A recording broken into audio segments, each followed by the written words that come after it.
So, when discussing group communication, there are two ways to go about solving a problem or an issue. And the first technique is the nominal group technique. It's a five-step process. It's quick, every member's opinion is heard, and the facilitator, which is me in this case, guides the group along in the process.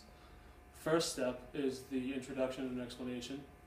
I would welcome the participants as the group leader, and I would declare the reason for the meeting, which in this case is the parking on the University of New Haven campus. Outline the process, which is the remaining four steps: silent generation of ideas, sharing ideas, group discussion, and finally voting and ranking. And I would make sure everyone is comfortable, make sure there's no, it's a good environment to have a discussion, no one's being hostile or anything like that. Step two, silent generation of ideas. Everyone is given a piece of paper and they write down their ideas independently. I'd make sure no one's talking. That way everyone has their own ideas, they're not stealing from anyone else, and you get more ideas hopefully because more people are there. And so it's just a silent process, and then you move on to the third step, which is sharing the ideas. So I'd collect all the paper, all the ideas, and I'd display them on the computer or the board, and I'd read them out to everyone, and so they get an idea of what everyone else is thinking. They can write more ideas down, any questions they have about everyone else's ideas for the discussion. And if they have any more ideas, we bring them up and talk about those as well. And maybe some ideas might be creating a bigger parking lot and building a new one. Limiting the parking for the residential people, maybe being more strict. So if once you get one ticket, that like the second there's no second chance you get a second ticket, you're done. That way the people who are parking are respectful, they know what they're doing. They're not just people who are going to be like, oh, well, it's just a parking ticket, blah, blah, blah. Step four is the group discussion. So I encourage everyone to discuss and elaborate on their ideas, so everyone gets an even better sense about their ideas. You get to defend their ideas, and I would personally make sure that no one's getting too hostile, it's getting out of hand, keeping a good environment, and and if the members could combine their ideas together and collaborate, which we learned is usually the best way to deal with conflict resolution, which this is kind of a sort of conflict resolution, then that would be great too. And for example, there could be, if there's a question about if someone gave the idea of building a new parking lot, someone might ask, well, how are we going to pay for it? And they might respond with, raise the prices of the spots, or maybe create a fundraiser, add it to the tuition, something like that. The fifth and final step is the voting and ranking. The members independently rank each idea from 1 to 5, with 1 being the best, 5 being they don't like it at all, or it's not ideal to them. And at the end, I collect them all, I add them all up. The idea with the lowest score wins. That's the idea. There's no going around it. It's the decision, and we establish that so everyone gets closure and acceptance right away. So that's the nominal group technique. The second technique is the standard agenda. It's the 6-step process, and it's the more well-known, time-tested process. It's a logical approach. It's been around for forever, basically. Step 1, define the problem, and a good way to start with that is to figure out if the problem is a matter of fact, a value problem, or a policy problem. And for the UNH parking problem, ours would be a policy problem, because it's not like there's a fixed answer to it. It's a policy. You have to figure out what's the best policy to fix the problem. And also in this step, you make sure everyone knows what the terms of the problem mean. So if anyone's confused about any of the terminology, you explain it, so that way when you go along and you're discussing it, everyone knows what's going on. There's not going to be like, wait, what does that mean? I didn't understand this part. And it just cuts down on time and makes everything run more efficiently.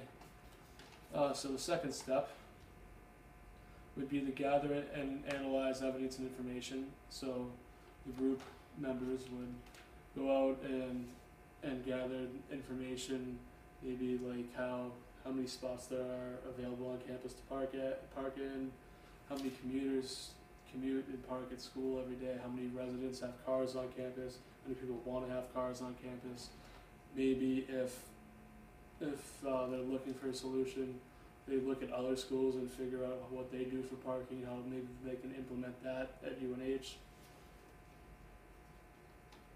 Step 3 is to establish criteria for the solution, and criteria is a standard for which the group uses to evaluate alternative solutions.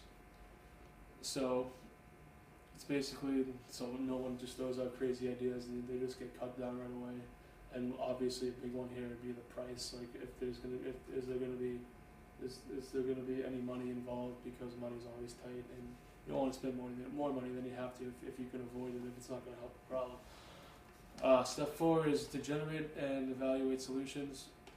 So members brainstorm ideas, maybe write them up on the board, you figure out what ideas you want, if anyone wants to add on to them, ask questions about it. You evaluate you obviously evaluate and see which ones you think will work best. You can combine ideas like we were saying, and the nominal group technique, and maybe some ideas again would be building a new lot, maybe having a grading system for the residential students, or a better idea, distance. So if there's a certain distance away and they need the car, they need to travel about automobile, obviously more than someone who lives maybe 10 minutes away, or someone who lives 5 hours away and has to take a plane. It's easier for having people somewhere in the middle to have cars. It makes more sense for them to have vehicles on campus. And then you evaluate it against all these ideas against the criteria, so you can eliminate anything or figure out which one is best using this system. And then the 5th step is to select and implement the best solution. So hopefully, ideally, you want the best idea to rise to the top, and you want to be consensus. You don't want anyone arguing about it, but everyone knows that's a very rare occurrence. So then maybe the top couple ideas that people really want, you let the people who are for each of those ideas discuss and the advantages, and then have other people with their ideas discuss the disadvantages, and then hopefully figure out, maybe eliminate one of the ideas, or at least get more people to vote for one and have a better consensus of which should be chosen. And you have a vote, and whichever one wins, that's the idea. Just like last technique. That's the idea right then and there. You figure out right then and there, so there's no more arguing about it, and you don't have to mull on the idea. You just get it done. And then the 6th step, which I like a lot, is the monitoring of the decision. So that way, nothing ever goes as planned, even if it's the most ideal solution. So it's always great to have a plan in place to figure out if what you chose is the best idea. So maybe if, let's say, they did do the distance idea I was discussing earlier, have a survey, maybe see how people like that idea. Are there people who are upset because they couldn't get their cars on campus? Are there people who are willing to pay pay more to help build a new parking lot? Are the people who have the parking spots happy with the parking quality and how the process works? With all that being said, I do think that the nominal group technique is the best. Everyone's opinion is heard, which I really like, because on a group setting, there's usually a lot of people who don't like to speak, but they're introverts, or they're afraid that maybe their idea is going to get shot down, they're going to get embarrassed. That way, everyone gets their ideas out.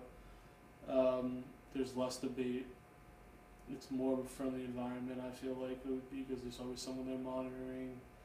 I like the voting system, big numbers guy. I like how the voting thing works, 1 to 5, the scale. And you can, even though it doesn't have the monitoring, the decision that the standard agenda has, you could always just implement that on. It's always good to go back and check over your work, see how it's been going. And for that reason, I choose the nominal group.